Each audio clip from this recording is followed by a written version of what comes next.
Como verán, chicos, esta es una de las principales clases en neuroanatomía, la parte del diencéfalo, tercer ventrículo y telencéfalo, porque eso es lo que está agendado para el día de hoy.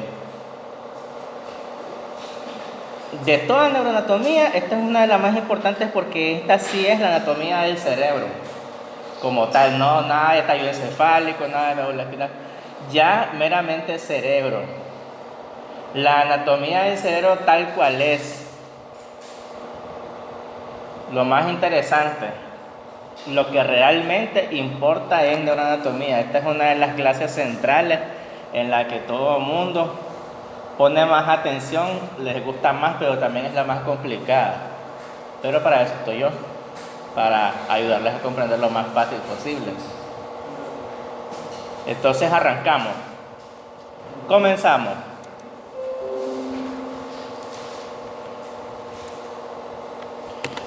Primero con el diencéfalo. El diencéfalo es esta partecita morada que se encuentra aquí en el centro del cerebro, y como él está conformado por una estructura par que se llama tálamo, por eso se llama diencéfalo, porque es una parte par. Él está formado por todas las partes del tálamo, el tálamo propiamente dicho, el epitálamo, el metatálamo, el subtálamo y el hipotálamo. Todo eso están aquí, miren, en esta región que está encerrada, ¿ok? El más grande es el tálamo, el epitálamo, el subtálamo, el hipotálamo, ¿ok? Esas son las partes que conforman al diencéfalo, ¿ok?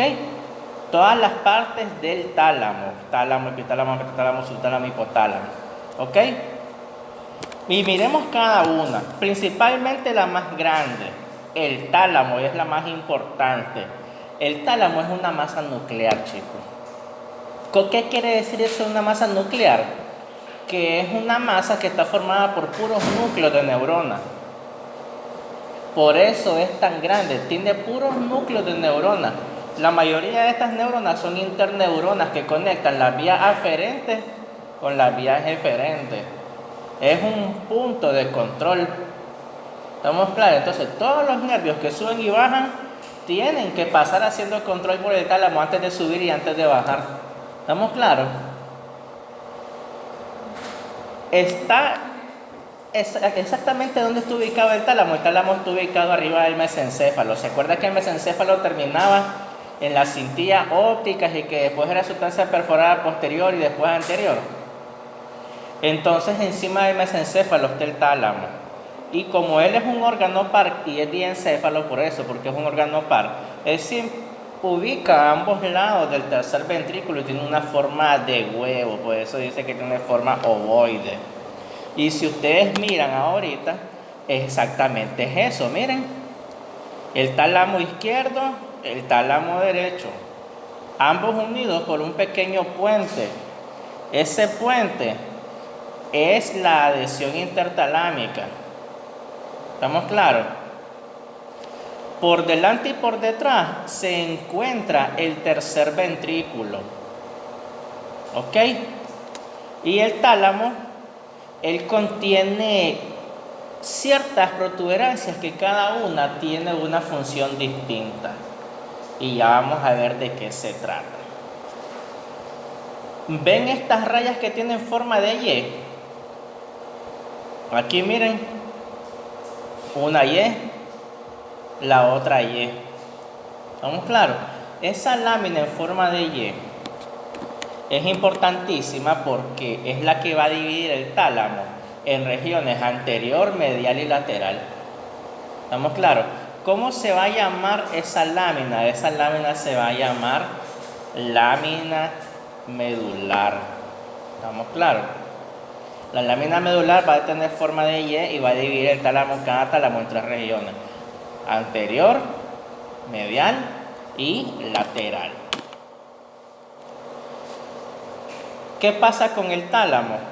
Aquí estamos viendo los ventrículos, ¿verdad? El primer y el segundo ventrículo, el tercer ventrículo este El cuarto ventrículo lo vimos cuando vimos puente talioencefálico. Y luego sigue el conducto medular, ¿verdad? ¿Se acuerdan? Entonces, a ambos lados, el primer y el segundo ventrículo, el tercero está aquí en el diencéfalo. Entonces, exactamente adentro, entre el tercer ventrículo, ahí se encuentra el tálamo, ¿ok? Cabe señalar que es ahí en el tálamo donde podemos localizar nosotros el agujero de Monroe, ¿ok? Que es el que comunica a ambos ventrículos para que el líquido pueda circular, ¿ok? Ahora, la parte delantera del tálamo es aguda, es puntuda, y esa parte se llama pulvinar. Perdón, esta es la parte posterior. El pulvinar del tálamo es una de las partes más importantes porque contiene estas dos tuberosidades. Estas dos tuberosidades se llaman cuerpo geniculado medial y cuerpo geniculado lateral. Cada uno de esos cuerpos geniculados se conecta con uno de los colículos, ya sea el colículo superior y el colículo inferior. ¿Se acuerdan la clase pasada cuando vimos mesencéfalo? Que habían 4 nódulos en forma de cruz, que eran 2 colículos superiores y 2 colículos inferiores. Pues el cuerpo geniculado medial se une con el colículo superior y el cuerpo geniculado lateral con el colículo inferior. Todo está conectado porque este es uno de los centros de control. ¿Ok? Miren bien.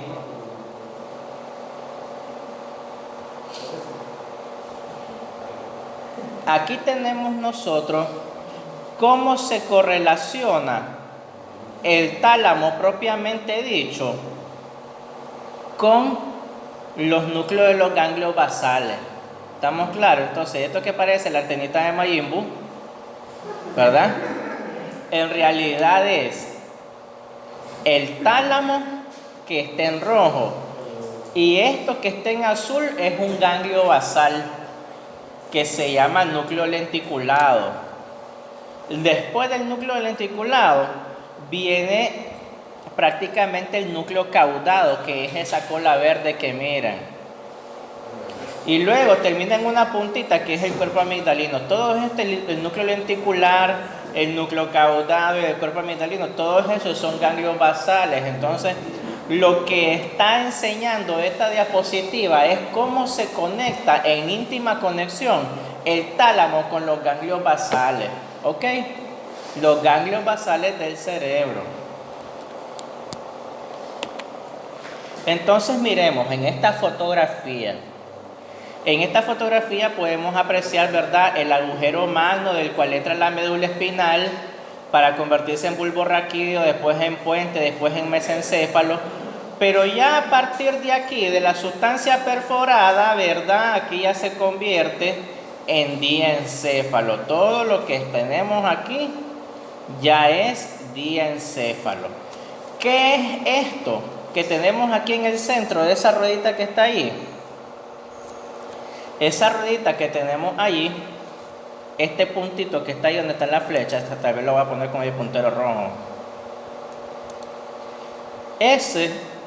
Esa ruedita que tenemos ahí, esa es la conexión entre el tálamo derecho y el tálamo izquierdo. Lo que pasa es que como este es un corte medio, prácticamente este ha sido un corte medio, entonces la sierra pasó justamente por el centro donde se unía el tálamo derecho con el tálamo izquierdo. Miren. Entonces, hagan de cuenta que aquí ve el tálamo izquierdo y al fondo se está viendo el tálamo derecho. Y este tronquito es la conexión de los dos tálamos. Bárbaro, ¿verdad? Usualmente se me preguntan a mí, casi nunca salen los cortes así de nítidos. Siempre salen feos, pues. Ya. Estas sierras nunca ayudan. Ahora,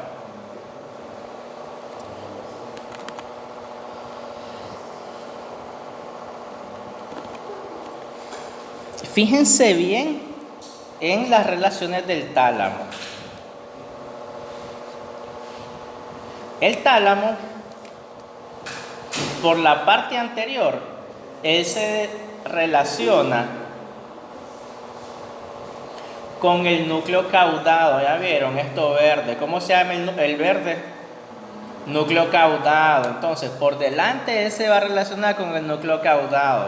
A los lados él se va a relacionar con el núcleo lenticular, que es este azul. Por detrás, ¿con quién se va a relacionar? Con el cuerpo amigdalino y la cola del núcleo caudado. Porque esta es la cabeza y esta es la cola. Entonces, relaciones del tálamo, para que copiemos. Por delante, la cabeza del núcleo caudado.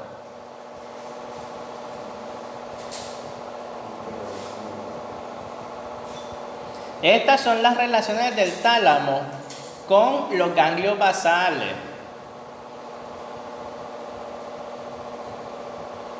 Por delante, la cabeza del núcleo caudado. Por detrás, la cola del núcleo caudado. Por delante, la cabeza del núcleo caudado y por detrás la cola del núcleo caudado. Y a los lados, lateral, el núcleo lenticular.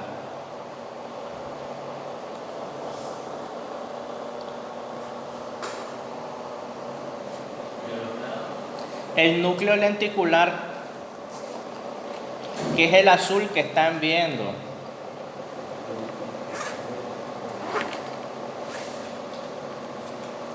Ok, ese azulito es el núcleo lenticular. Por detrás también está, por detrás y por abajo, pero más que todo por abajo, el cuerpo amigdalino. Entonces, por debajo se encuentra el cuerpo amigdalino, pero también se encuentra el mesencéfalo. Oh.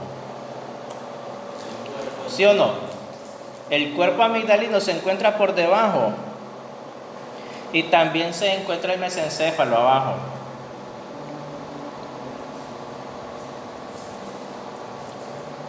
¿Ya lo vieron el cuerpo amigdalino? Ahí lo tienen. Oh. Una vez más. La parte delantera, perdón, la parte trasera del tálamo se llama pulvinar, ¿oyeron? ¿Se acuerdan del pulvinar? Aquí lo tienen, miren. Pulvinar. Ok. La parte trasera del núcleo caudado termina en el cuerpo amigdalino y ese cuerpo amigdalino se encuentra debajo del tálamo. Y recordemos que la parte trasera del tálamo se llama como pulvinar. Y el pulvinar contiene estas dos pequeñas nodulaciones que se llaman cuerpos geniculados. Hay un cuerpo geniculado medial y un cuerpo geniculado lateral cuya función se la voy a detallar más adelante. Pero ya les avanzo, ¿verdad? Que estos cuerpos geniculados se conectan con los colículos. Oh. ¿Puedo cambiar? Bárbaro. Entonces aquí pueden ver más detalladamente igual la misma sección, el mismo corte medio, donde se puede apreciar el tálamo, se puede apreciar la conexión intertalámica y se puede apreciar cómo aquí se encuentra el septo pelúcido y cómo aquí da la vueltecita el núcleo caudado, buscando la relación por detrás. Y aquí se encuentra la división más inferior del tálamo para relacionarse por delante con la cabeza del núcleo caudado y por abajo con la amígdala y el mesencéfalo. ¿Ok?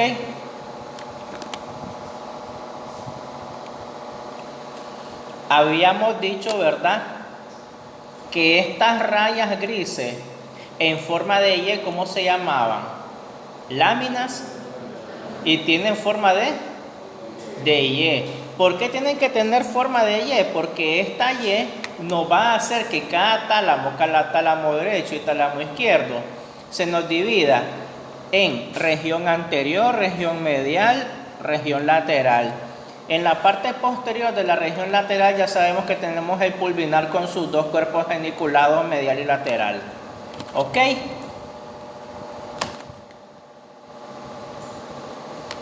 A pesar de que hay cuerpo medial y cuerpo lateral de los cuerpos, nosotros distribuimos siempre el tálamo en esas tres regiones con el objetivo de que sea más fácil estudiar las interconexiones entre la corona radiada del cerebro y las estructuras que suben y bajan. ¿Ok? Nadie, pero absolutamente nadie, se aprende todos los núcleos talámicos, ni siquiera los neurocirujanos, porque estos núcleos más que todo sirven para cuando uno hace un mapeo 2D o un mapeo 3D a la hora de hacer una tomografía estereostática. ¿Estamos claros? Pero quiero que sepan que todas estas letritas que miran allí, BALD, BP, BPL, BL, todas esas son regiones de núcleos talámicos.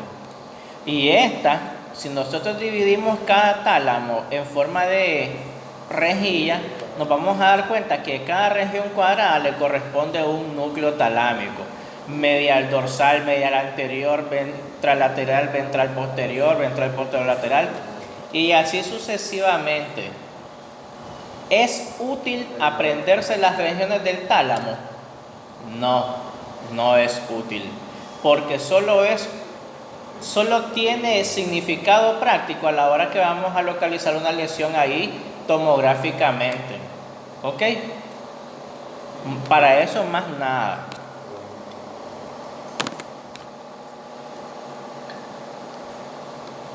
Ok. ¿Cuántos núcleos puede tener el tálamo? Se puede creer que en totalidad el núcleo puede llegar, cada tálamo puede llegar a tener como 30 núcleos, porque dentro de esos 30 núcleos hay núcleos microscópicos que se llaman núcleos misceláneos. Esos núcleos misceláneos no se sabe para qué sirven. Ya. Claro que siempre hay gente desocupada, ¿verdad? Gente desobligada que no tiene otra cosa más que hacer que estudiar, y entonces, pues, y aparte les pagan por eso. Y como les pagan por eso y son neurofisiólogos, y esa es su profesión, ser neurofisiólogo, entonces estoy más que seguro que uno de estos desadaptados sociales le va a encontrar alguna función a estos núcleos misceláneos, ¿verdad? Ok.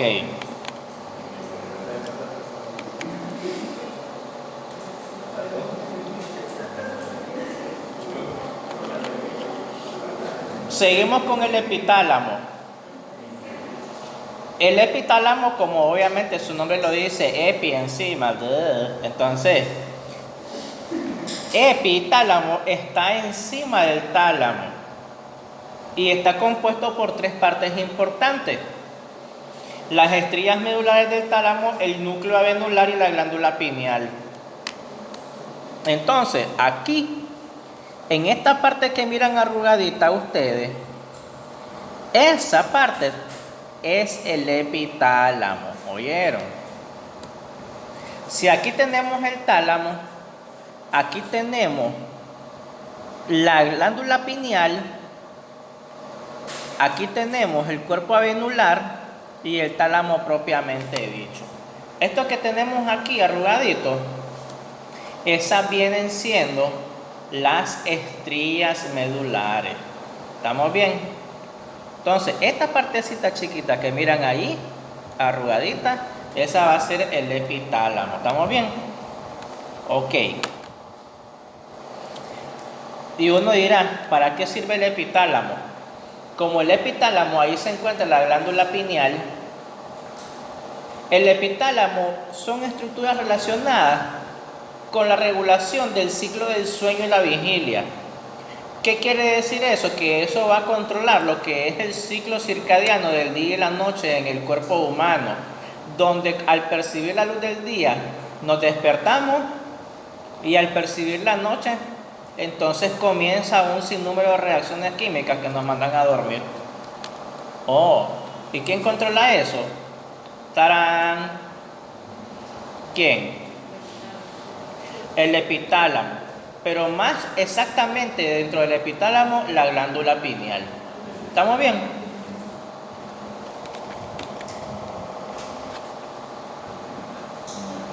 El metatálamo. Antes de seguir explicando lo del metatálamo, quiero explicarles exactamente por qué uno se despierta y por qué uno se duerme. Totalmente aparte de la neuroanatomía, esto simplemente es un dato extra de fisiología. ¿Ok? Aquí nosotros tenemos los ojos, ¿verdad? Todo lo que nosotros percibimos a través de los ojos. Cuando la retina percibe la luz, el nervio óptico lleva la información a los centros reguladores superiores. Entonces, ¿qué es lo que pasa? Ahí entra en contacto con el núcleo supraquiasmático del epitálamo y entonces él le ordena por segundo mensajero a la glándula pineal a secretar una sustancia.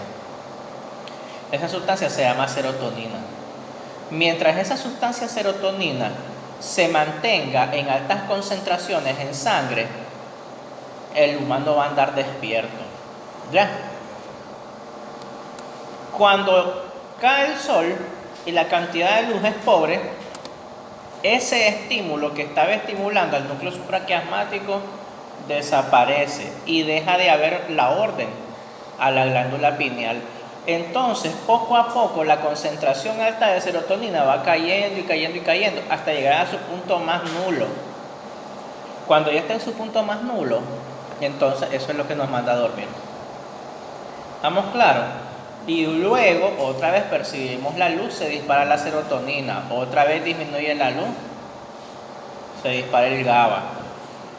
Y mientras la serotonina nos manda a despertar, el GABA nos manda a dormir. ¿Estamos bien? Interesante, ¿verdad?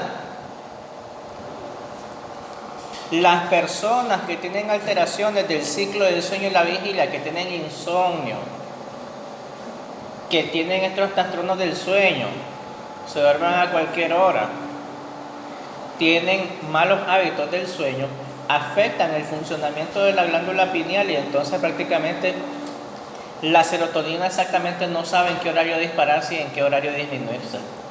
Y por eso vienen los ciclos de insomnio, vigilia, insomnio, sueño, vigilia, entonces un total desastre, ¿estamos claros? Entonces más de algunos de nosotros hemos experimentado una mal regulación del sueño y la vigilia, ¿sí o no? Ahora, la segunda parte del tálamo es el metatálamo. Como sabemos, el metatálamo está conformado por los cuerpos geniculados. Aquí lo que tenemos son los cuerpos geniculados laterales, que son los que se relacionan con la visión, ¿ok? Los cuerpos geniculados laterales reciben aferencias de la retina a través de las cintillas ópticas y de los núcleos de los colículos superiores. ¿Se acuerdan de los colículos superiores en la clase pasada? Entonces, del nervio óptico se va a la cintilla óptica, de la cintilla óptica se van a los colículos superiores, de los colículos superiores se van a los cuerpos geniculados laterales. Y de los cuerpos geniculados laterales se van al lóbulo occipital, porque aquí es donde se controla la visión. ¿Estamos? También en el metatálamo se encuentran los cuerpos geniculados mediales. ¿Para qué sirven los cuerpos geniculados mediales? Pues ellos están relacionados con la audición. Mientras los cuerpos geniculados laterales tienen que ver con la visión, los mediales tienen que ver con la audición. Y como tienen que ver con la audición, eso quiere decir que están relacionados con los colículos inferiores. ¿Ya? Entonces, del nervio auditivo van al colículo inferior. Del colículo inferior va el cuerpo geniculado medial y del cuerpo geniculado medial va la corteza auditiva que se encuentra en el lóbulo temporal. Entonces, fíjense bien, Sírvase esta presentación, ¿verdad? Esta presentación fue tomada de R. Sinelnikov, ¿vieron? Que son de esos libros de anatomía rusos que vinieron aquí en Nicaragua, ¿saben? Todos mohosos de pasta roja. Entonces, este es del tercer tomo de Sinelnikov, ¿verdad? Aquí lo que estamos representando son los 4 colículos del mesencéfalo en la parte trasera. ¿Se acuerdan la clase pasada? 2 colículos superiores, 2 colículos inferiores. Estos son para la visión y estos son para la audición. Miren cómo el colículo superior tira fibras para arriba y adelante para poderse conectar con el cuerpo geniculado lateral. Y cómo los colículos inferiores tiran fibras a los lados para poder terminar aquí en el cuerpo geniculado medial. ¿Se fijan cómo hacen la diagonal? Oye, ¿verdad? Ahí lo tienen. ¿Cómo tira fibra cada uno para terminar cada uno en un cuerpo geniculado distinto? Está bonita la imagen, ¿verdad? Ok. El famoso subtálamo. El subtálamo está prácticamente casi en la parte anterior del tálamo. Aquí se observa el extremo superior del núcleo rojo y de la sustancia negra. La sustancia negra es una continuación de la sustancia negra que hay en la médula espinal. Recuerden que en la médula espinal habían láminas del 1 al 10, ¿sí o no? A ver, en la médula espinal habían láminas del 1 al 10, ¿se acuerdan? En la parte que parecía H. En la sustancia gris de la médula espinal había una región que se llamaba el núcleo de la sustancia negra, que se quedaba entre la lámina 1 y la lámina 2 y parte de la 3. Entonces, esa sustancia negra que está en la médula espinal es la misma que hay en el cerebro, porque es prácticamente la continuación de la continuación de la continuación. Ya, entonces, en el subtálamo la sustancia negra se encuentra localizada aquí en esta parte, buscando aquí, el cuerpo cinereo, ¿verdad? Ahora, este hipotálamo se encuentra abajo del subtálamo, porque mientras el subtálamo se encuentra por acá, el hipotálamo se encuentra por acá. Miren, esta cosita aquí que miran engrosada como saco, ese es el famoso hipotálamo. ¿Estamos claros? Él se encuentra ubicado en la región anteroinferior del tercer ventrículo y forma parte de las paredes laterales del tercer ventrículo y del tálamo. Y ese hipotálamo contiene el núcleo supraquiasmático que colabora con el epitálamo para controlar el ciclo del sueño y la vigilia. ¿Se acuerdan? Una vez más, el hipotálamo contiene el núcleo supraquiasmático que tiene conexiones con el epitálamo. ¿Se acuerdan? ¿Para controlar qué cosa? El sueño y la vigilia. Tranquilos si se escaparon de copiar algo, porque de todos modos ustedes saben que yo subo el video. ¿Sí o no? De hecho lo vieron la vez pasada. ¿Se miró el video ahí en la plataforma? Ok. Ahora miren lo que está aquí. Esta fotografía, ustedes pueden apreciar el cerebro visto desde abajo, con el objetivo de que ustedes puedan ver esta parte que aquí han hecho un corte en el mesencéfalo y en el diencéfalo para que ustedes puedan ver cómo se conecta cada nervio óptico y se unen en este cuadradito que se llama quiasma óptico. Ahí donde se unen los dos nervios ópticos, ahí se llama quiasma óptico. Y como esto se llama quiasma óptico y aquí se encuentra ese núcleo del hipotálamo encima del quiasma óptico, por eso se llama supraquiasmático, porque está encima del quiasma óptico. Ahora, ¿cuál es la relación de que por qué tiene que estar encima del quiasma? para que toda la información de la luz y oscuridad traída por el nervio óptico, cuando llegue al quiasma óptico, el núcleo supraquiasmático tome una información de segunda mano para poder saber cuándo es de día y cuándo es de noche. Esa información es llevada al tálamo y del tálamo a la glándula pineal para que descargue la serotonina. Y entonces ahí es donde despertamos nosotros. ¿Ya? Pasa todo lo contrario. Dormimos. Las personas que se andan durmiendo en todos lados, eso es porque andan la serotonina bien baja. Por eso las pastillas despabilantes, todos esos fármacos que son despabilantes contienen análogos de serotonina para que uno se ponga. ¿Qué otro núcleo hay en el hipotálamo? El otro núcleo que hay en el hipotálamo son los núcleos paraventriculares. Estos núcleos paraventriculares son los que liberan la oxitocina y la ADH, ¿ok? Que es la hormona antidiurética. Aquí pueden ver, ¿verdad?, un niño orinando, pero créanme que la vasopresina hace lo contrario de eso, ¿verdad? Y fuerza. Ok. La vasopresina hace lo contrario. La vasopresina más bien hace que retengas agua, que no desperdicies el agua en la orina. Más bien concentra la orina para que no perdas agua, porque la vasopresina se activa cuando uno anda deshidratado. Entonces, cuando uno anda deshidratado, anda orinando cuando uno anda deshidratado. No, ¿verdad? Y si sale orina, sale bien concentrada, ¿sí o no? Gracias a la vasopresina. Ok, eso es un dato no tiene que ver nada con neuroanatomía. Aparte de los núcleos paraventriculares está el núcleo tuberal.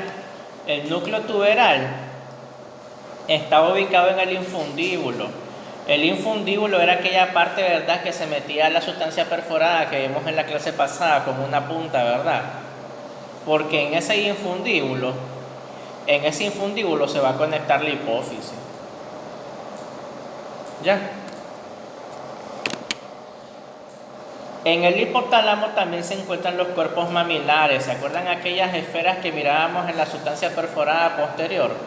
Que con el infundíbulo formaban parte del hipotálamo y que no formaban parte del mesencéfalo, porque formaban parte del diencéfalo. Exactamente, ¿verdad? ¿Para qué sirven los cuerpos mamilares? Los cuerpos mamilares sirven para tratar de ayudar a la percepción de los olores. El nervio olfatorio por sí mismo, él es capaz de enviar la información de un solo directamente al cerebro, sin tener que pasar por ningún lado. Pero parte de las vías aferentes que van hacia el cerebro, de las vías olfatorias, tienen que pasar por los cuerpos mamilares para tratar de llevar un mejor control de lo que se está oliendo. ¿Ok? Entonces, aquí pueden ver ustedes la hipófisis, el infundíbulo, el quiasma óptico, y allá se miran los cuerpos mamilares que se le está metiendo en la sustancia perforada posterior. ¿Estamos claros? Ok.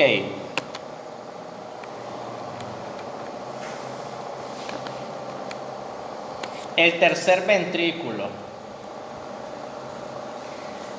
Antes de ir al tercer ventrículo vamos a repasar los núcleos de la hipófisis, del hipotálamo. Núcleos del hipotálamo: núcleo supraquiasmático, núcleo paraventricular,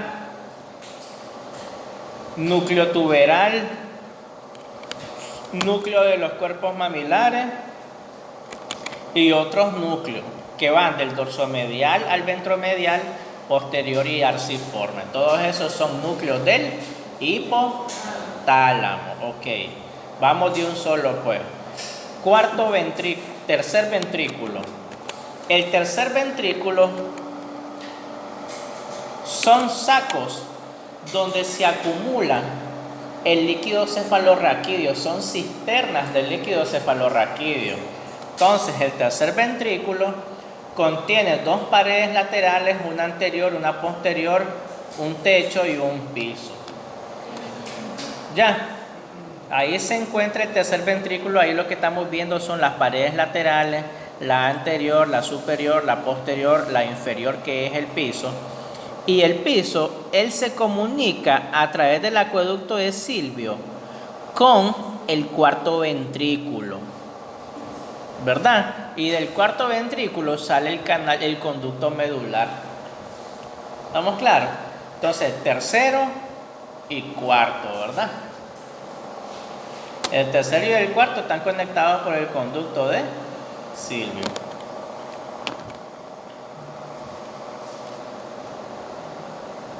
Ok. Ahora, si ustedes se fijan, el tercer ventrículo, aquí en esta microfotografía, se observa un pequeño conducto, aquí rectecito, se logra ver, chicos, ahí.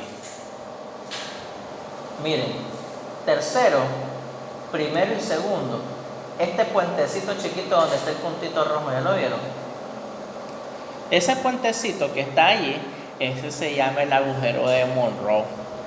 Y eso es una de los, como es tan chiquito, él usualmente de ahí es donde se obstruye la mayoría de las veces los ventrículos cerebrales. Si se obstruyen los ventrículos cerebrales, el líquido cefalorraquídeo no puede fluir y entonces se acumula el líquido cefalorraquídeo y ocasiona lo que ustedes conocen como hidrocefalia. ¿Estamos claros? Porque el líquido cefalorraquídeo no puede circular y entonces se acumula. ¿De dónde se está obstruyendo entonces? Del agujero de Monroe. ¿Qué es lo que se hace? Se introduce, ¿verdad?, una válvula, una sonda de drenaje que llega hasta allí, luego se saca, luego se mete para que vuelva a recircular. Entonces, las neurocirugías de hidrocefalia es colocar una válvula que desobstruye el agujero obstruido. ¿Estamos claros? Casi nada. Sencillito. Un agujerito aquí en forma de una moneda de 5 pesos. Se introduce, ¿verdad? Mientras le va haciendo cosquillitas por el cerebro. Hasta introducirse por el agujero de Monroe. Está listo. Se vuelve a sacar y ya solucionado. Casi nada. Es posible que tenga efectos secundarios. Puede ser que comience a hablar en arameo. Puede ser que... Exactamente, puede ser que tenga un poquito de epilepsia y un poquito de temblor fino, pero casi nada, chicos, ¿oyeron? Casi nada. Probablemente quede mudo. Ok, continuamos. Entonces aquí pueden ver, este es el primero y el segundo ventrículo, lo que pasa es que están cortados así por el centro. Aquí tenemos al tercer ventrículo que se comunica con el acueducto de Silvio, ¿verdad? Con el cuarto ventrículo. ¿Estamos bien? Primero y segundo, tercero, cuarto. Tenemos ahí los ventrículos cerebrales donde se acumula el líquido cefalorraquídeo. Miren aquí cómo tenemos. Ahora con el corte coronal se mira todo más fácil. Primer ventrículo, segundo ventrículo. Ahí está el famoso agujerito de Monroe que comunica con el tercer ventrículo, ¿verdad? Y luego viene todo el acueducto de Silvio a comunicarse con el cuarto ventrículo. ¿Estamos claros? Pero para que vean ahí qué chiquito que es el agujero de Monroe. Insignificante. El primero y el segundo están divididos del primero y del segundo para que esto no pase de acá para acá por una pequeña pared en medio que se llama el septo pelúcido. Ok.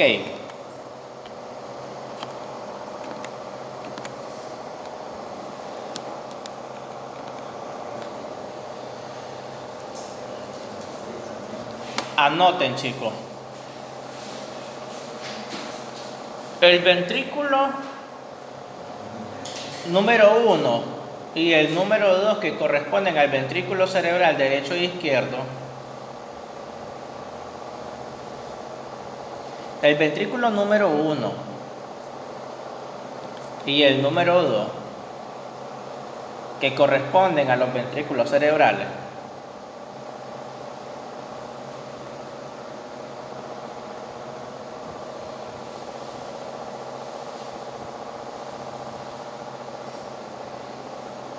se encuentran divididos por una pared que se llama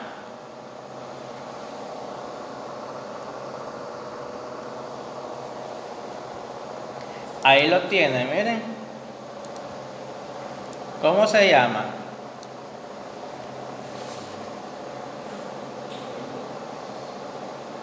Se llama septo pelúcido. El septo pelúcido divide a... Bueno, pues. Entonces, el ventrículo primero y el segundo, que son los ventrículos cerebrales, están divididos por el septo pelúcido. Ahora sí.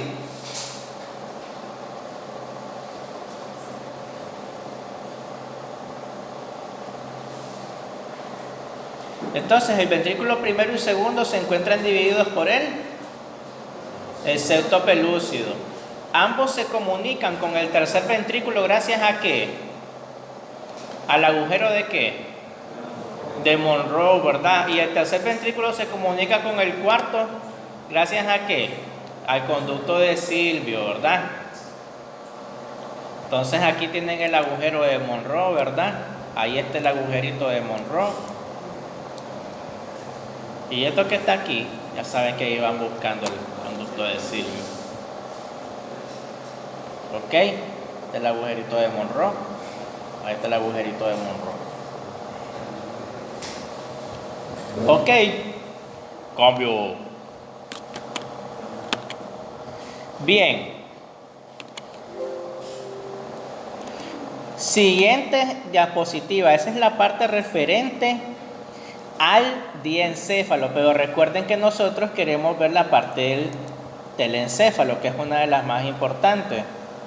Entonces, tenemos aquí telencéfalo, tuturutu. Bien, sigamos con el telencéfalo.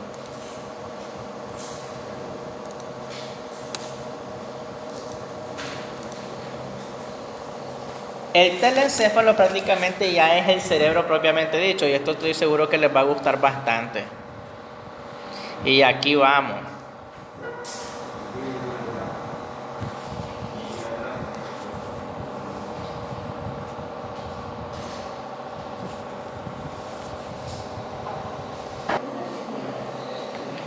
Bien, tenemos el telencéfalo.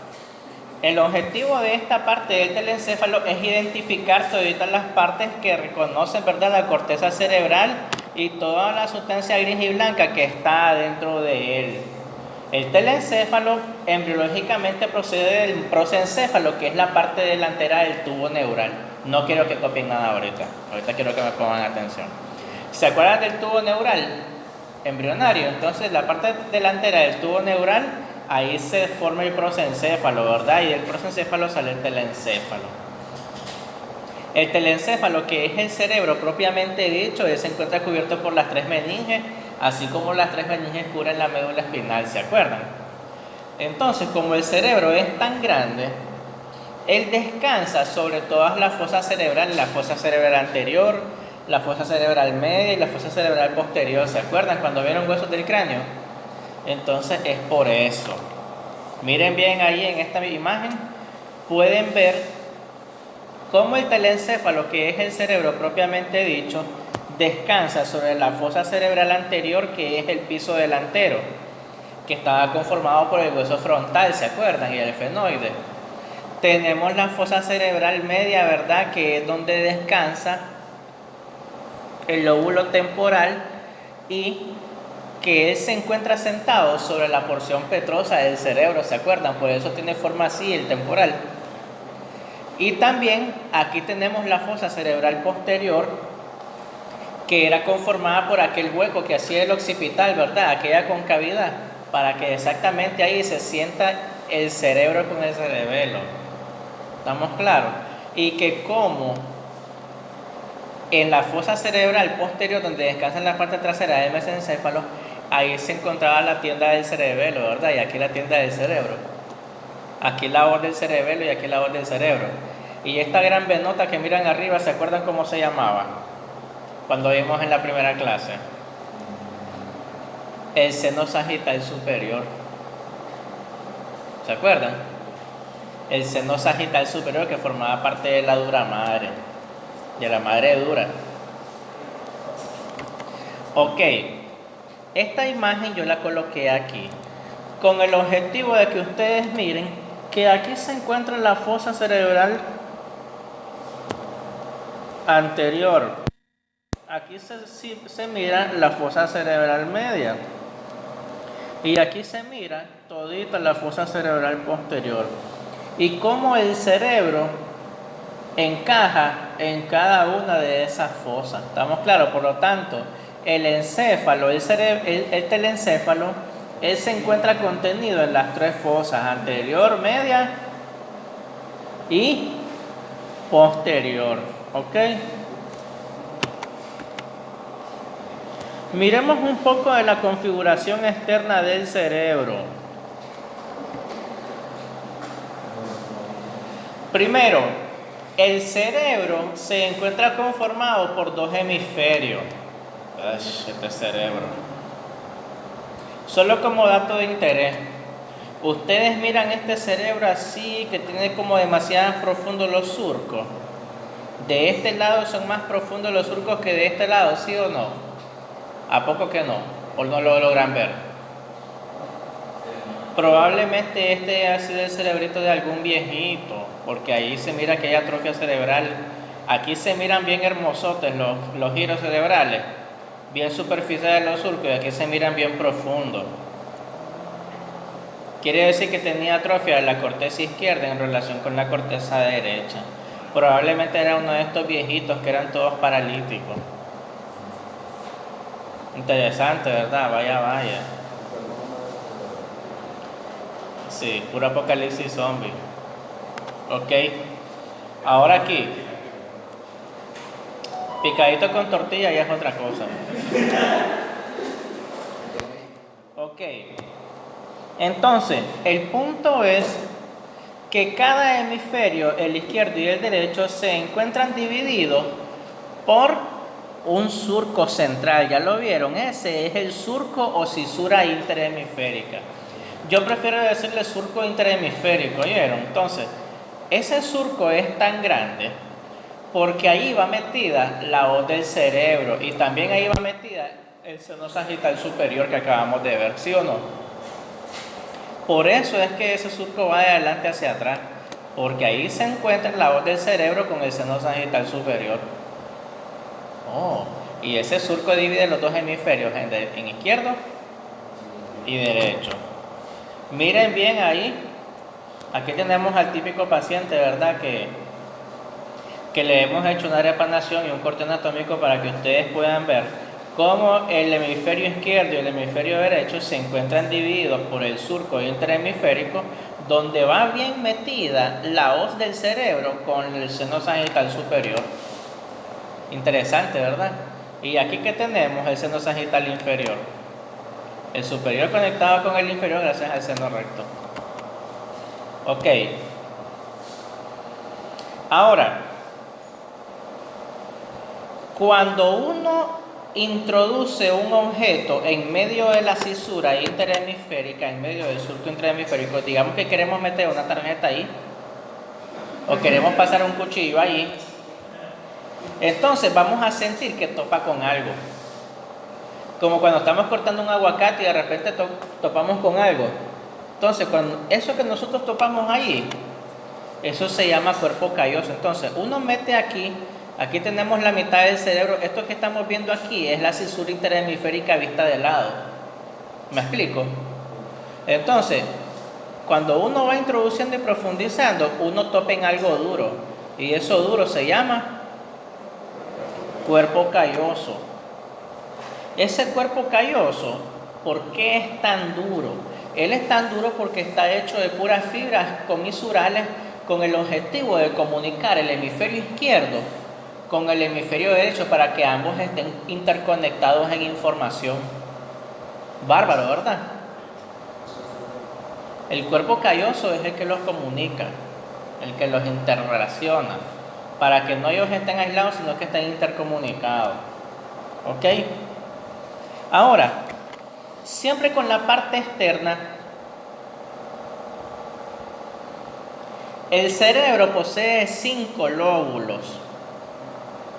Esos 5 lóbulos son el lóbulo frontal que están viendo en rojo, el lóbulo parietal que están viendo en azul, el lóbulo temporal que están viendo en amarillo, el lóbulo occipital que están viendo en verde. Pero, si nosotros le damos vuelta al cerebro, vamos a ver un pedacito chiquito. Ese pedacito chiquito que está bien, pero bien escondido. Yo les voy a decir cómo lo van a ver. Ese lóbulo que está bien escondido, ese se llama el lóbulo de la ínsula. Ese lóbulo de la ínsula se encuentra en el fondo de la cisura lateral de Silvio.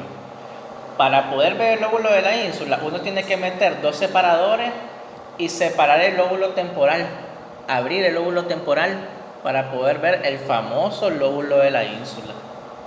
Ya, mete 2 separadores, abre y ahí está. Bien escondida la ínsula. ¿Estamos claros? Y así mero. ¿Qué les dije yo? Pongan atención en esta línea, si quieren se las dibujo. Esta línea que voy a pintar ahorita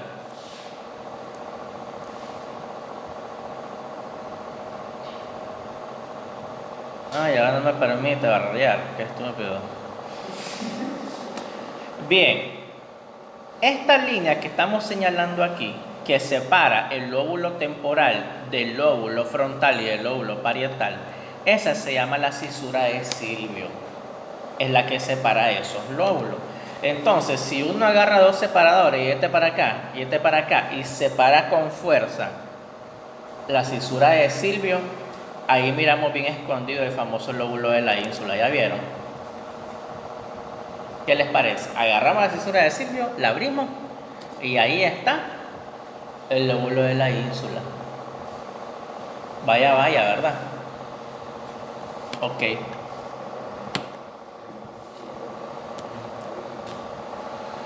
Ahora, el cerebro externamente tiene 3 caras.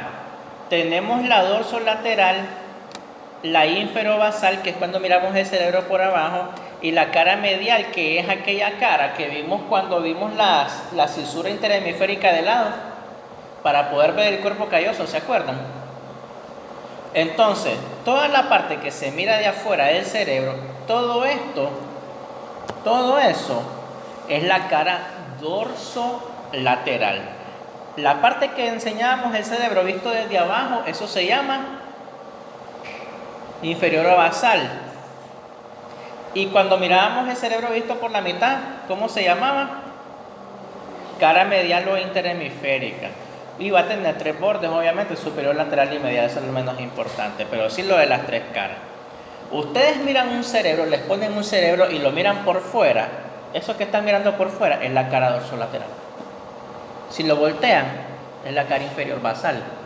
Y si le pasan el cuchillo hasta el cuerpo calloso, para poder ver el cuerpo calloso, eso se llama cara medial o interhemisférica. Entonces sigamos.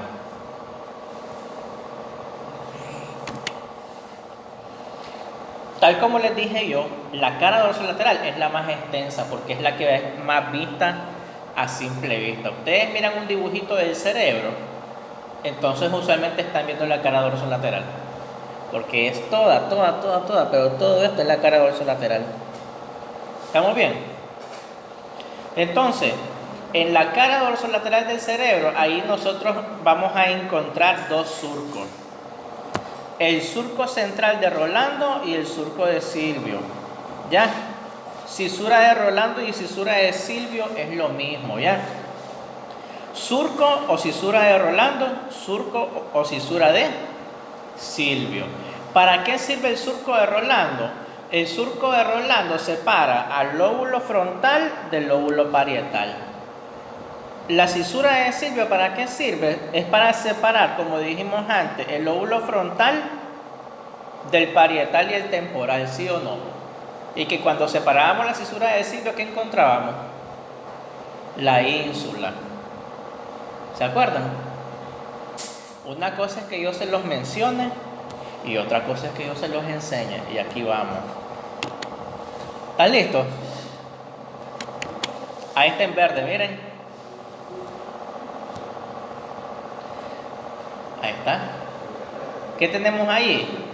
Ahí está el surco o cisura de Rolando. Del surco para adelante es lóbulo frontal. Del surco de Rolando para atrás es lóbulo parietal. Oh. ¿Estamos bien? Siguiente, miren. Ahí en rosado. Esta es la cisura de Silvio. De la cisura de Silvio para adelante es lóbulo frontal. De la cisura de Silvio para atrás es lóbulo temporal. Y agarra un poquito del lóbulo parietal, si ustedes pueden ver ahí, ¿verdad? ¿Sí o no? Una vez más. Surco o cisura de Rolando. Surco o cisura de Silvio. Lóbulo frontal, lóbulo temporal, lóbulo parietal. Bárbaro, ¿verdad?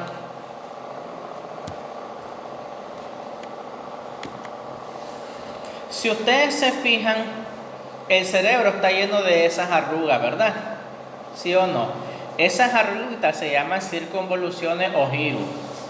Giros o circunvoluciones. Todas esas arruguitas, todos esos pliegues, se llaman giros o circunvoluciones. Todo ese patrón arrugado que tiene el cerebro. ¿Para qué sirven los giros? Los giros sirven para aumentar el área de corteza cerebral para que alcance todo empaquetado en la bóveda craneal. ¿Vamos claro? Entre más arrugado esté el cerebro, más información puede guardar. ¿Ya? El cerebro infantil casi no contiene interpoluciones, estas circunvoluciones, estos giros. A medida que el bebé va afianzando el aprendizaje, entonces se van formando más pliegues para guardar más información. ¿Ya? Más pliegues tiene el cerebro, más cosas puede guardar. ¿Estamos bien? Pero como estos pobrecitos vienen con el cassette borrado, entonces aquello viene liso. ¿Estamos bien?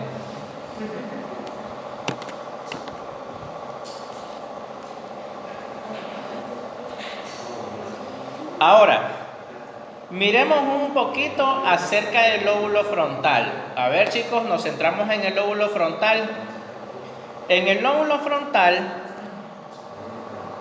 nosotros podemos encontrar 3 surcos importantes. ¿Cuáles van a ser esos 3 surcos importantes? El surco prerolándico o el surco precentral, el frontal superior y el frontal inferior. ¿Quieren que lo veamos? Lóbulo frontal, ¿verdad? ¿Estamos centrados en el lóbulo frontal? Ok. Comenzamos. Ahí lo tienen. Ese es el surco precentral. ¿Por qué se llama precentral? Porque si aquí está el surco central y este está adelante, por eso se llama surco precentral.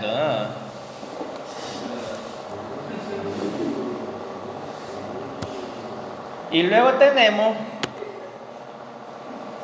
el surco frontal superior, ¿verdad? Ahí tenemos el surco frontal superior. Y tenemos otro surco más chiquito que se llama surco frontal inferior.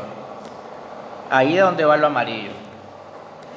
Una vez más, el azul es el surco precentral, el surco frontal superior en rojo, el surco frontal inferior en amarillo. Si ustedes se fijan bien, entre surco y surco hay una región llena de giros, ¿verdad? Entonces, al haber dividido el lóbulo frontal en 3 surcos, vamos a tener 3 giros. ¿Ya vieron? 1, 2, 3, 4. ¿Ya lo vieron? El lóbulo frontal, al pasarle 3 líneas, hemos dividido en 4 partes. Y esas 4 partes son los giros del lóbulo frontal. Y esos giros son el giro precentral, que ese se ubica entre el giro central y el precentral. El frontal superior, ¿verdad?, que se encuentra por delante del surco frontal inferior. El giro frontal medio y el frontal inferior, obviamente que ellos se encuentran por delante del surco que le corresponde. De la siguiente manera.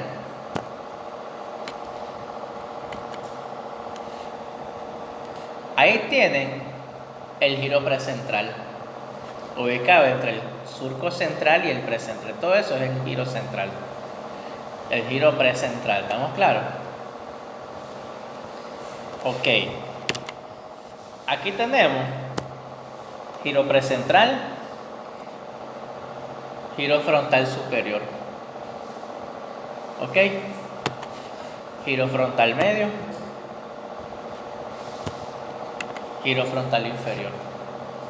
¿Se fijan cómo los surcos nos han dividido el lóbulo frontal en 4 giros? Vaya, ¿verdad? Para eso sirven los surcos, para dividir las regiones en subregiones. ¿Estamos bien? Muy bien.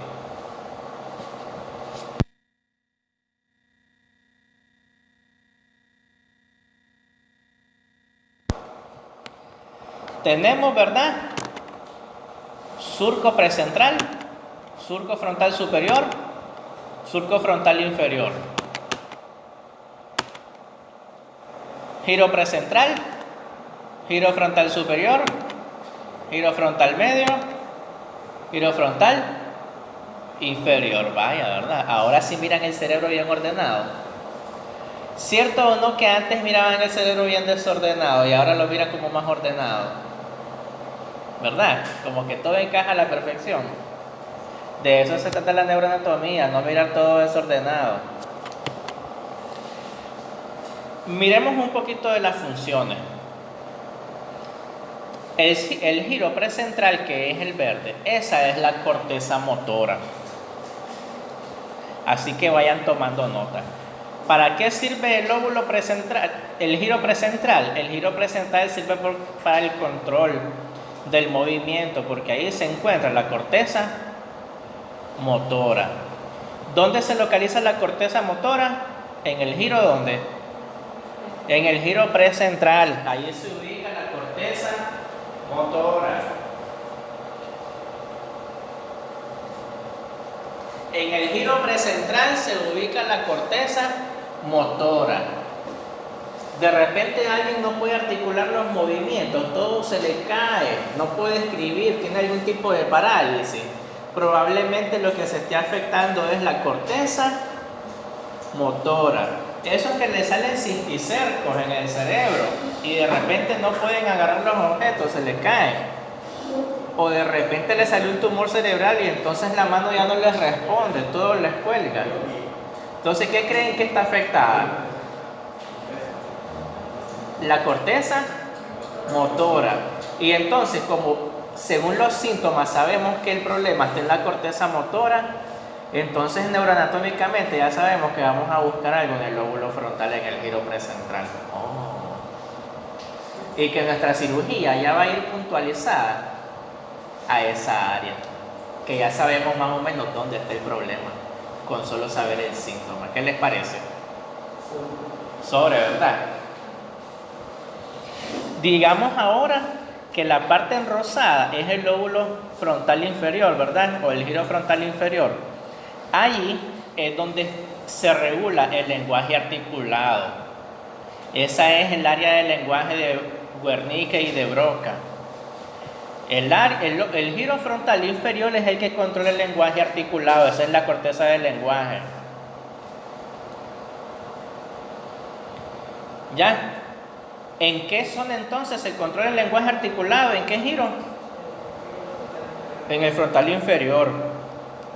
Cualquier persona que reciba un golpe y que afecte esa área, esa persona puede quedar tartamuda o puede quedar paparapa, ya saben, o puede quedar muda. ¿Ya? Entre comillas, ¿verdad? Digamos que hay personas disléxicas. Personas disléxicas. Personas que por más que quieren articular las palabras, no pueden. Digamos que es un tartamudo patológico. Entonces, esta persona que es tartamuda patológica, ¿dónde puede estar el problema? En el giro frontal inferior. Imagínense que haya una persona que hablaba bien, pero que posteriormente al pasar el tiempo fue desarrollando debilidad generalizada y ya como que le cuesta decir las palabras que va a decir, sino que se queda así un buen rato y al final no dijo nada. ¿Qué creen que pueda estar pasando ahí? Se está afectando el lóbulo, el giro frontal inferior. Igual, cuando uno está siendo sometido a los estados alcohólicos, igual la primera parte que se afecta,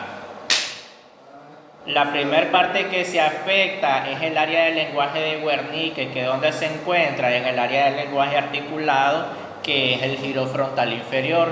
Por eso es que los borrachitos hablan así, que no se les entiende nada. ¿Por qué? Porque han perdido el control del área del lenguaje articulado, que es el giro frontal inferior. Cuando pasa el estado alcohólico, entonces vuelven a tener control del lenguaje articulado, pero en el estado alcohólico entonces, ¿qué es lo que se afecta? El área de Wernicke, que es el lenguaje articulado. Continuemos. ¿Qué tenemos en el lóbulo temporal? En el lóbulo temporal solo tenemos dos surcos. El surco temporal superior, el surco temporal inferior. Surco temporal superior, surco temporal inferior. Como tenemos solo dos surcos, quiere decir que ese lóbulo se nos va a dividir en 3 giros. Cuando teníamos 3 surcos se dividía en 4, pero como tenemos 2 surcos se divide en... Y esos giros van a ser giro temporal superior, giro temporal medio, giro temporal inferior. Repasito. ¿Qué encontramos nosotros en el lóbulo temporal? En el lóbulo temporal encontramos 2 surcos y 3 giros. ¿Cuáles son los 2 surcos? Surco temporal superior, surco temporal inferior. Giro temporal superior, temporal medio, temporal inferior. Vaya, ¿verdad? Entonces en el lóbulo temporal encontramos 2 surcos y 3 giros que hemos mencionado ya ahorita. ¿Qué es lo más importante del lóbulo temporal? Lo más importante del lóbulo temporal es que allí encontramos la corteza auditiva. ¿En qué parte exactamente encontramos la corteza auditiva? En el lóbulo temporal superior. En el giro temporal superior. ¿Ok? La corteza auditiva, ¿dónde se ubica entonces? En el giro temporal superior. ¿Y para qué sirven los otros 2 giros, el temporal medio y el temporal inferior? Déjenme decirles que neuroanatómicamente los otros 2 giros podrían ayudar a controlar el comportamiento y la conducta. Por lo tanto, si nosotros queremos modificar el comportamiento y la conducta de una persona, podemos influir directamente en su comportamiento alterando esos 2 giros temporales, ya sea por medio de una lobectomía de verdad o una drepanación cerebral, o le administramos drogas selectivas que influyan en esa área de control mental. Interesante, ¿verdad? A eso se le llama proyecto MK Ultra, para el que lo quiera leer. Puro Dross. Ok, no, de eso se trata el proyecto MK Ultra, ¿verdad? De buscar cómo inducir modificaciones drásticas en el comportamiento y la conducta de esa parte. Ok, así puros experimentos al estilo nazi de Mengele. Busquemos ahora el lóbulo parietal. El lóbulo parietal tiene 2 surcos y 3 giros. ¿Oyeron? ¿Cuáles son los 2 surcos? Tenemos el surco postcentral. Ahí lo pueden ver. Y tenemos el surco intraparietal. ¿Ok? Entonces, 2 surcos y 3 giros. El surco postcentral y el surco intraparietal. Uno va perpendicular al otro. ¿Cuál va a ser el resultado de que tengamos 2 surcos? Vamos a tener 3 giros. ¿Y cuáles van a ser esos 3 giros? El giro postcentral. Ahí lo pueden ver. Tenemos el giro parietal superior y el parietal inferior. ¿Qué es lo más importante del lóbulo parietal?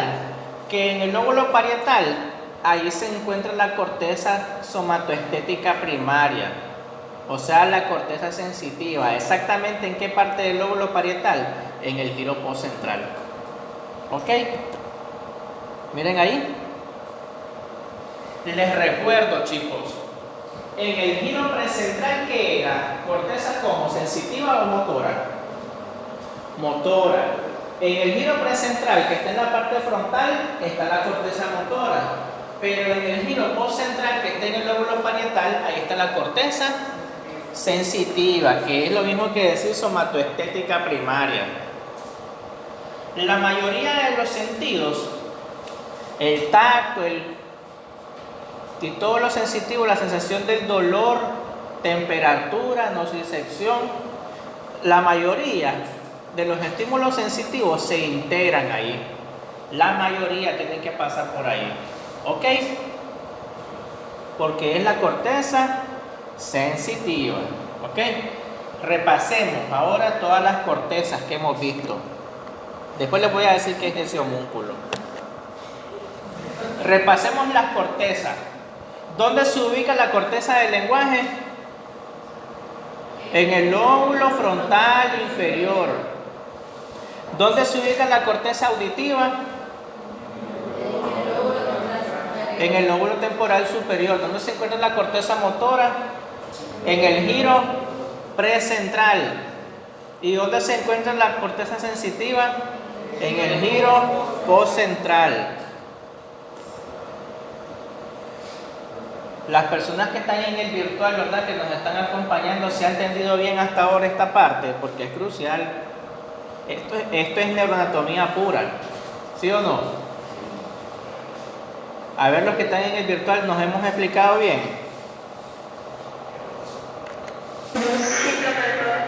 Bárbaro. ¿Qué significa esto de homúnculo? Este homúnculo, ¿verdad?, es una representación gráfica de la sensibilidad del cuerpo humano con respecto al área somatoestética primaria. ¿De qué modo? Ya les voy a explicar. Todas se parecen a Lady Gaga. Primero quiero que vean esto. En este diagrama hemos visto un corte coronal del cerebro con el objetivo de que ustedes puedan ver una rebanada del giro postcentral. ¿Estamos claros? Aquí están viendo una parte coronal de adelante hacia atrás de todo lo que es el giro postcentral. Todo eso que miran en negro es el giro postcentral. Cada pliegue que tiene el giro postcentral controla una cosa. Oh. Y entonces, exactamente, ¿qué representa este diagrama? Este diagrama representa que los pliegues más grandes están dedicados a la inervación sensitiva de la cara, el rostro, la boca y la mano. ¿Ya? Por eso es que en el homúnculo salía la gran cabezota, porque quiere decir que de la corteza sensitiva una gran parte está dedicada al rostro y a las manos.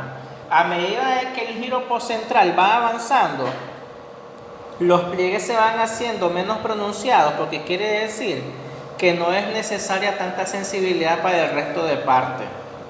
Hay poca sensibilidad en el cuello, tronco, pierna, y de repente sube un poquito la sensibilidad a nivel de los genitales. Pero aquí, como pueden ver ahí en el homúnculo, se representa, ¿verdad?, con una cabeza y unas manos grandes, representando que de todo el giro central, la mayoría está dedicada a la sensibilidad de la cabeza y de las manos. Ahora sí entienden el homúnculo, ¿verdad? Es para eso sirve el homúnculo. Miremos ahora el lóbulo occipital. Este lóbulo occipital es misterioso. Misterioso en el aspecto en que no se ha terminado de explicar, no se ha terminado de investigar, porque contiene una de las partes más primitivas del cuerpo humano, en la parte más primitiva del sistema nervioso humano. Entonces aquí vamos. Bien, el lóbulo occipital, los lóbulos y los giros son variables. ¿Estamos claros? Exactamente no se sabe con ciencia cierta si dos personas pueden tener la misma forma de los surcos del lóbulo frontal, porque eso es como la huella digital del cerebro de cada persona. ¿Me explico? ¿Por qué les dije yo entonces que era misterioso? Por eso, porque no se sabe con ciencia cierta cómo es, si hay algún patrón repetitivo o no, porque las líneas que tenga el lóbulo occipital es la huella digital de ese cerebro propio de esa persona. Tenemos dos cerebros iguales, sus lóbulos occipitales van a ser distintos porque cada quien tiene su forma distinta. ¿A poco no lo sabían, verdad? Ahora ya lo saben. Miren ahí. Ahí lo que pueden ver ustedes es el lóbulo occipital.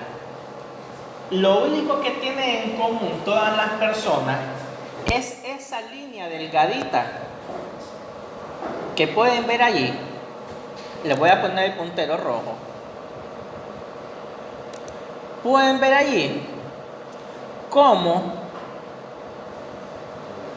está la línea que separa lóbulo parietal del lóbulo occipital. ¿Estamos claros?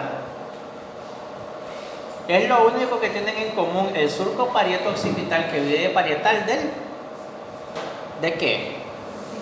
Del occipital. Es lo único que tienen en común. Sin embargo, lo más divertido del lóbulo occipital no es lo que se mira por fuera, es lo que se mira por abajo. Porque lo más importante del lóbulo occipital es que allí se encuentra la corteza. ¿Qué cosa? La corteza visual.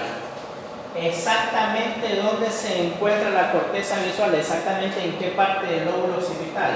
Se encuentra exactamente a ambos lados de la cisura calcarina. Eso anótenlo. ¿Dónde se encuentra la corteza visual? La corteza visual se encuentra en el lóbulo occipital a ambos lados de la cisura calcarina.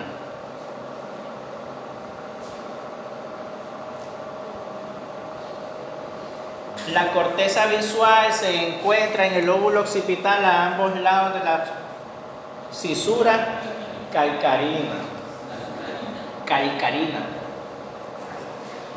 Calcarina, no bailarina. Si alguien recibe un golpe en el occipital y no se muere, ¿verdad? Y no se muere, porque obviamente la mayoría de los que reciben un golpe en el occipital da la casualidad que se mueren, ¿verdad? Si no se muere, puede quedar ciego, ¿ya? Porque como allí se integra la visión y allí se encuentra la corteza visual, ¿verdad? Entonces probablemente quede ciego, nada más. ¿Ok? Todavía sirve.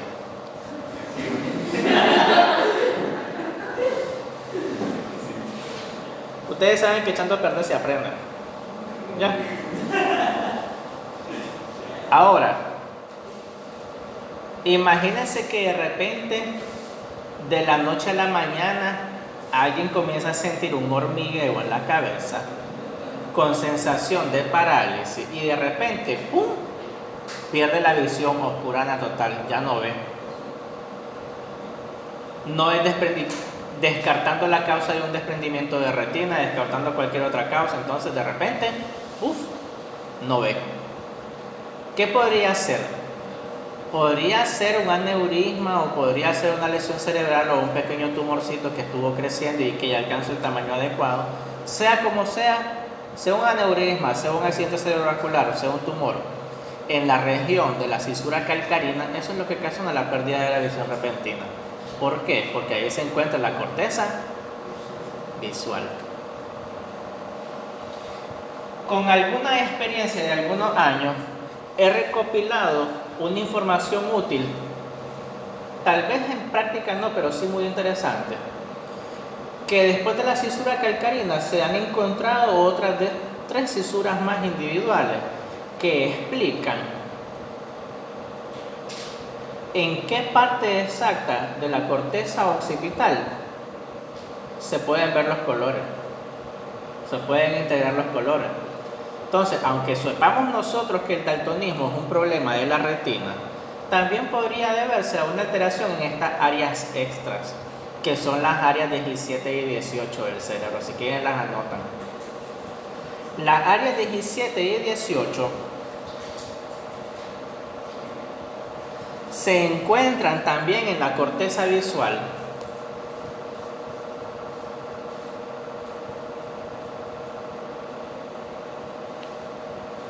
Las áreas 17 y 18 también se encuentran en la corteza visual y se asocian a la visión de colores.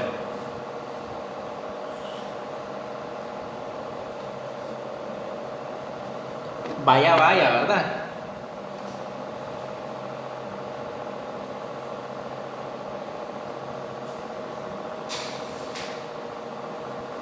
Y el área 19 es la corteza visual propiamente dicha, que es la que sirve para ver nada más, sin importar qué. ¿Estamos bien? Entonces prácticamente de la corteza de 17, 18 y 19 todas sirven para ver, nada más que la 17 y 18 es para colores y la 19 es sin importar qué. ¿Estamos claros? Vaya, ¿verdad?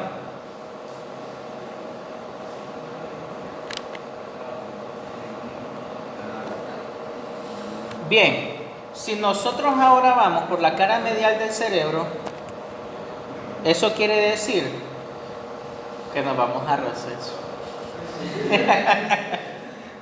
Así que tenemos aproximadamente entre 15 a 20 minutos, ¿oyeron? Y nos vemos aquí en el mismo canal en 20 minutos para que se vayan a hidratar, vayan al baño, vayan a desayunar, a esparcirse, a hacer vida social, saludar. Y nos vemos aquí. ¿Qué dicen los del virtual?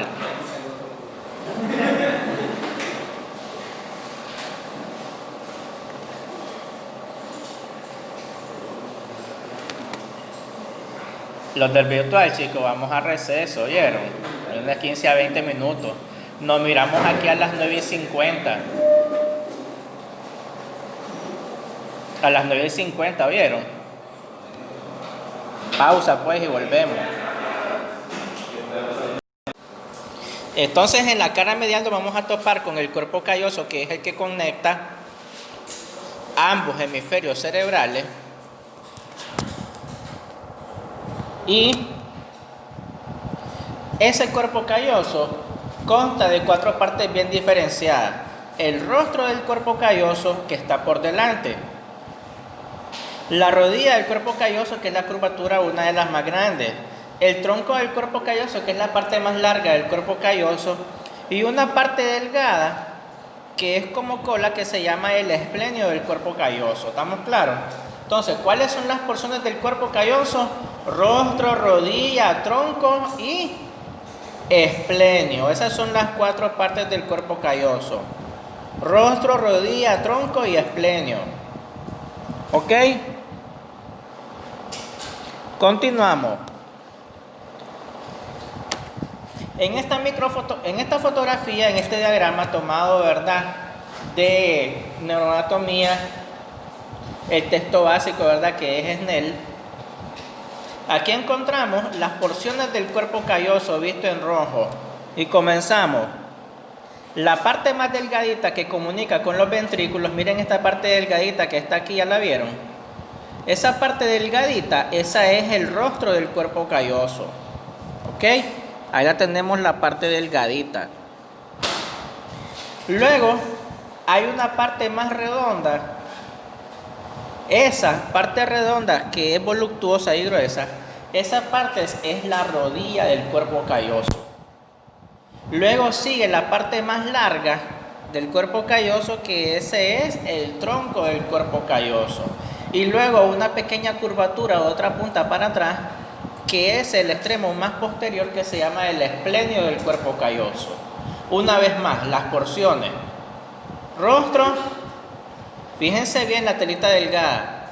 Rostro, rodilla, tronco y esplenio del cuerpo calloso. En la cara medial vamos a tener tres surcos importantes: el surco calloso marginal, el surco parieto-occipital y el surco cisura calcarina. ¿Se acuerdan de que mencionamos la cisura calcarina en el lóbulo occipital, en el área de la visión? ¿Se acuerdan? Ok.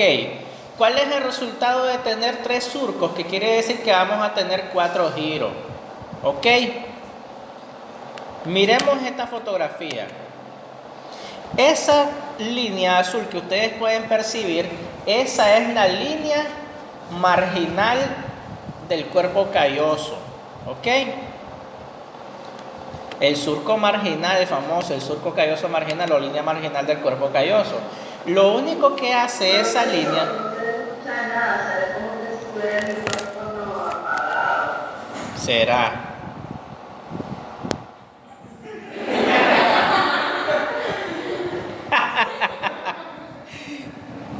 ¡Qué oso!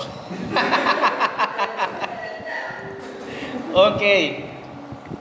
Entonces teníamos las porciones, ¿verdad? Rostro, rodilla, tronco y esplenio. Y vamos a tener esa línea en azul, que es la línea marginal callosa o la línea callosa marginal, que lo que hace es separar el cuerpo calloso del resto de la masa encefálica. ¿Ya vieron? Es prácticamente una línea bien delgada que separa el cuerpo calloso del resto. ¿Ya vieron? Luego tenemos el surco parieto-occipital. Este surco parieto-occipital comienza desde adentro y termina en la parte de afuera, donde veían que se separaba por la parte dorsolateral. ¿Se acuerdan? Entonces, el mismo surco parieto-occipital que se miraba en la otra cara por fuera es esta misma que se continúa hasta adentro.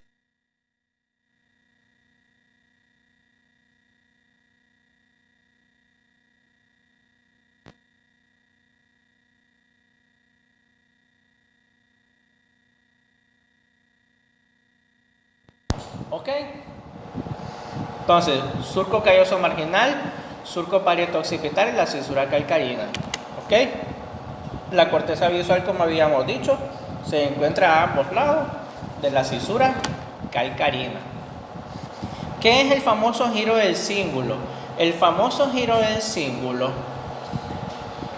es una parte muy importante que está encima del cuerpo calloso y que le da media vuelta al cerebro.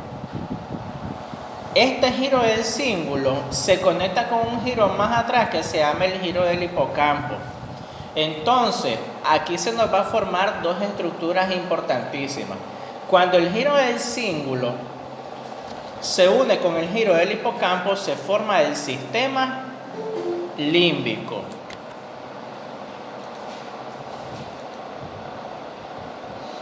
Y entonces repetíamos. A la combinación del giro del cíngulo con el giro del hipocampo se forma el... ¿Qué cosa?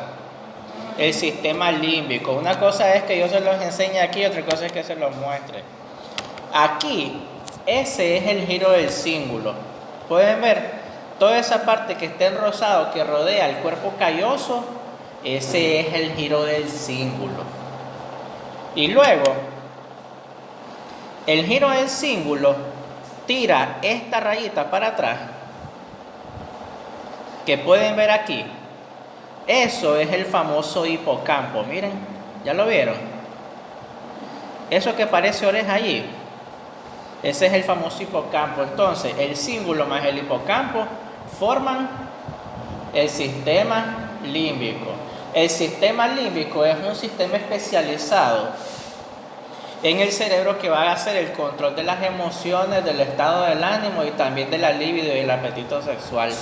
Es decir, que el sistema límbico es una parte primitiva del sistema nervioso. ¿Ya? Es una parte muy primitiva y ahí se controlan las emociones.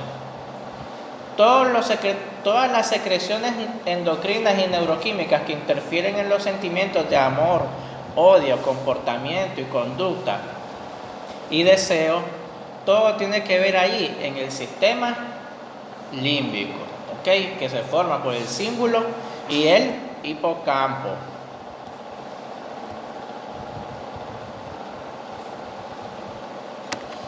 Si miramos el cerebro por la parte inferior, vamos a tener que el surco de Silvio o la cisura de Silvio, que comenzaba por fuera, se conecta con la cisura de Silvio del otro lado. Y entonces, cuando tenemos ambas cisuras de Silvio, vamos a delimitar bien toda la parte posterior de la parte anterior. Entonces, en la región anterior, ¿qué es lo que vamos a ver? La cara inferior del lóbulo frontal. Es decir, vamos a ver el giro frontal inferior. Y en la porción posterior, vamos a ver todo el lóbulo occipital y el lóbulo temporal inferior, ¿sí o no? Eso es lo que se ve por debajo del cerebro. Miren ahí, ambas cisuras de Silvio. Aquí tenemos la región anterior y abajo tenemos la región posterior. Y viendo cómo se nos van a formar en la región anterior un surco en H. Ese surco en H que ustedes miran allí, a eso se le llaman los surcos orbitales. Eso que parece a H. ¿Ok? Esos surcos orbitales hacen que esta porción se llamen giros orbitales, porque si los surcos son orbitales, los giros son orbitales. Tenemos un surco más pequeño que eso se llama el surco olfatorio.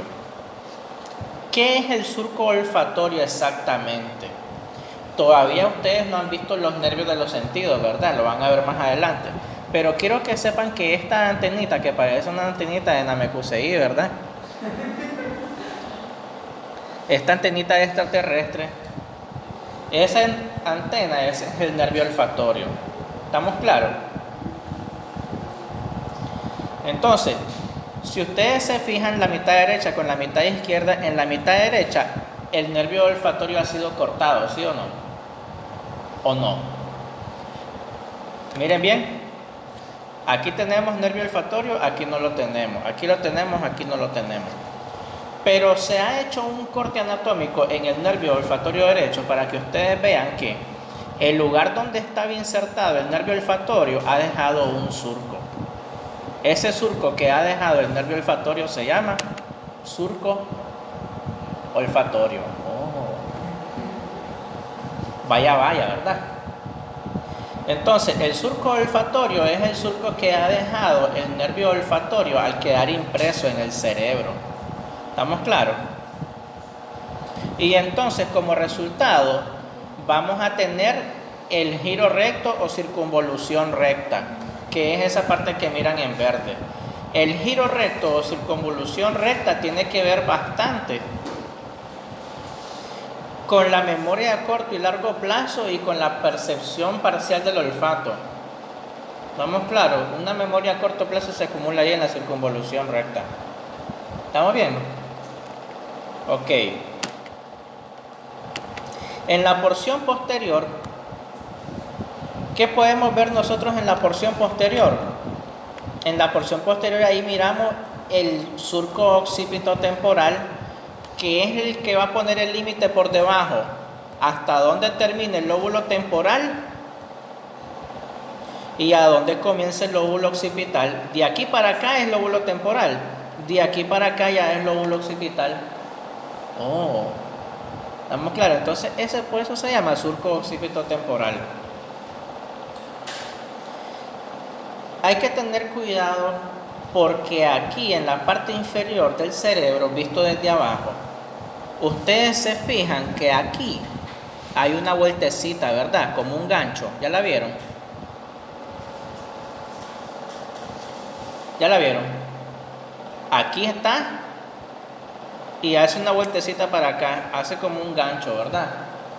¿Ya lo vieron? Igual por el otro lado va subiendo, da una vueltecita y hace un gancho. Esto, ¿ya vieron?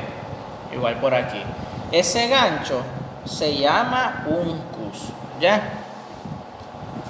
Uncus o gancho.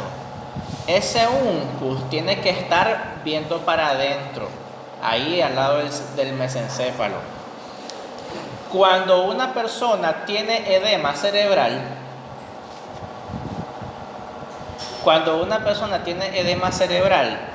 si no se alivia el edema cerebral, si no se hace la craneotomía para descomprimir o no se administra manitol intravenoso para descomprimir el cerebro y desinflamar el cerebro, el uncus se puede salir por el agujero magno. Y esa hernia, cuando se sale el uncus, eso se llama hernia del uncus. Y la hernia del uncus es mortal. ¿Ya? Esa es la complicación más temida del edema cerebral. La hernia del ¿qué? Y es mortal. La hernia del uncus es mortal. Vaya, ¿verdad? Cambiemos. Ahí pueden ver el surco renal.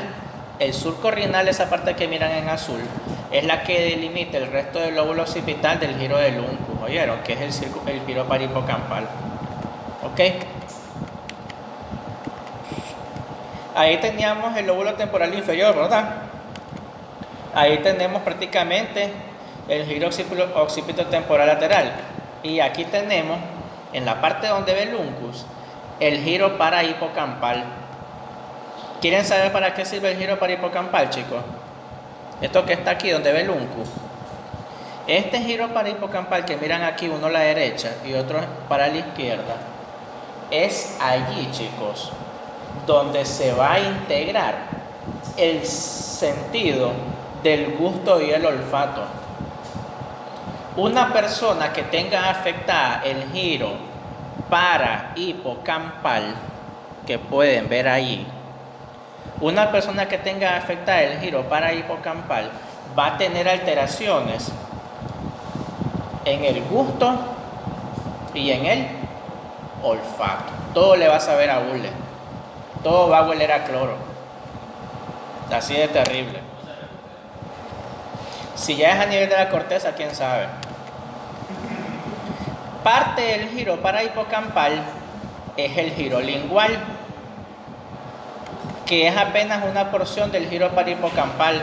Y ya saben que la parte más peligrosa del giro parahipocampal, ¿cuál era? El uncus. Esa es la parte más peligrosa de todas. Bien, vamos a ver rapidito un poquito de la configuración interna.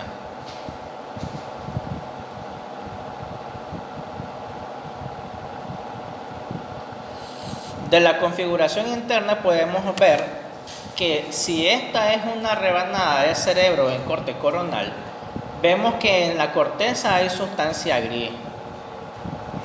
Después tenemos sustancia blanca en el centro y después otra vez sustancia gris, ¿sí o no? Entonces en el cerebro hay dos sustancias grises, la de la corteza y la de los ganglios basales. Oh, ya. Entonces tenemos dos áreas donde hay sustancia gris en el cerebro, la corteza y los ganglios basales. Ahí los tienen los ganglios basales, miren, ahí están los ganglios basales. ¿Se acuerdan que los ganglios basales los habíamos mencionado en el tálamo? Los ganglios basales eran el núcleo caudado, el núcleo amigdalino, ¿verdad? ¿Y cuál más? El núcleo lenticular, ¿sí o no? Todos esos son los ganglios basales. ¿Por qué se llaman ganglios basales? Porque se encuentran en la base del cerebro. Es sustancia gris que está inmersa adentro del cerebro. ¿Ya? Miren ahí. Esto es una tomografía axial computarizada que muestra prácticamente ahí donde señala la flechita, parte de lo que va a ser el septo pelúcido, ¿verdad?, de ambos ventrículos, con el objetivo de ir buscando los núcleos de los ganglios basales. Ahí trata de señalar que en medio del septo pelúcido, ahí va el cuerpo del núcleo caudado. ¿Estamos claros? Esa pelotita que se mira ahí. ¿Ves? Un corte histológico, ¿verdad?, donde se puede apreciar, en este corte se puede apreciar que la corteza está hecha de sustancia gris, los ganglios basales tienen sustancia gris y la médula, ¿verdad?, contiene sustancia blanca. ¿Ok? Entonces, sustancia gris no solo está en la corteza, sino en los ganglios de la base. Y aquí vamos con los ganglios basales y los mencionamos, los ganglios basales. Núcleo caudado, núcleo lenticular, cuerpo amigdalino y sustancia negra. ¿Estamos claros? El núcleo caudado con el núcleo lenticular exactamente en una parte que se llama putamen, estos forman el cuerpo estriado. Una vez más, tenemos todos estos núcleos. El núcleo lenticular se va a dividir en putamen y globo pálido. ¿Ok? El núcleo lenticular se divide en putamen y globo pálido a la vez. El putamen del núcleo lenticular más el núcleo caudado van a formar el cuerpo estriado. ¿Ok? Eso para que lo tomen en consideración. Los núcleos basales van a ser el núcleo caudado, núcleo lenticular, núcleo amigdalino y sustancia negra. El núcleo lenticular a la vez se divide en putamen y globo pálido, y el putamen más el caudado forman ¿qué cosa? El cuerpo estriado. ¿Ok? El caudado más el putamen forman el cuerpo estriado.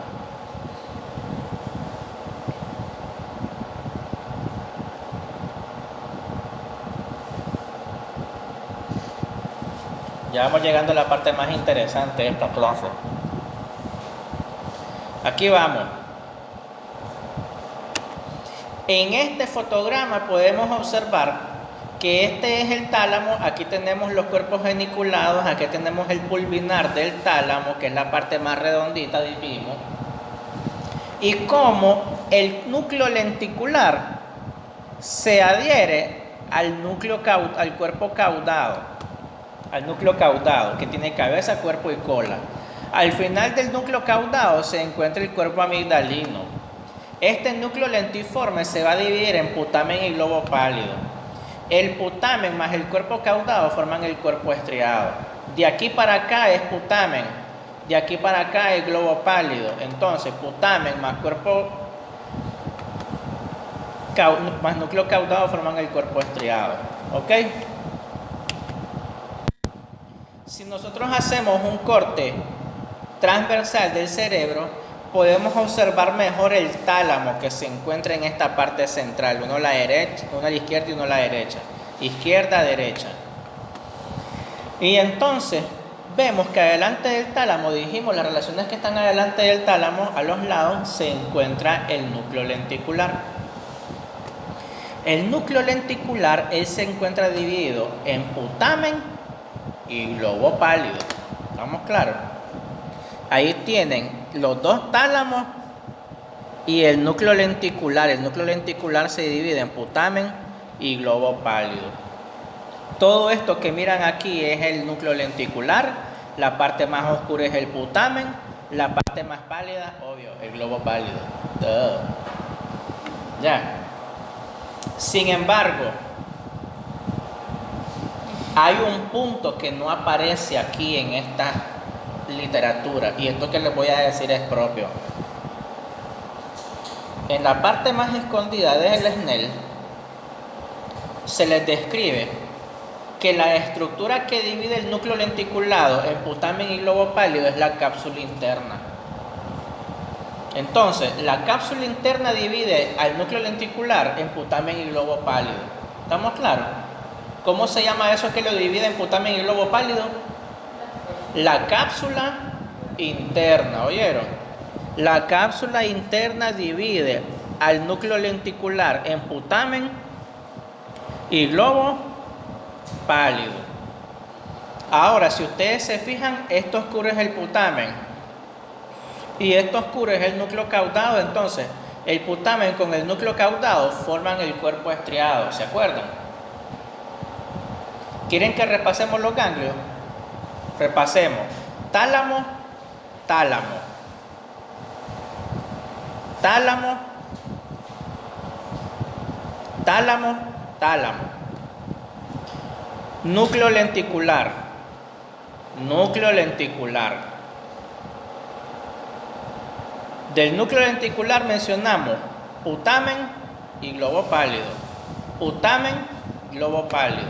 La línea blanquita que viene siendo la cápsula interna. Núcleo caudado, putamen. Núcleo caudado más putamen, el cuerpo estriado. Aquí vamos a ver aquí que no tenemos rayitas ni nada. Tálamo, núcleo lenticular, núcleo caudado. Putamen, globo pálido y la rayita blanca, cápsula interna. Putamen más núcleo caudado, cuerpo estriado.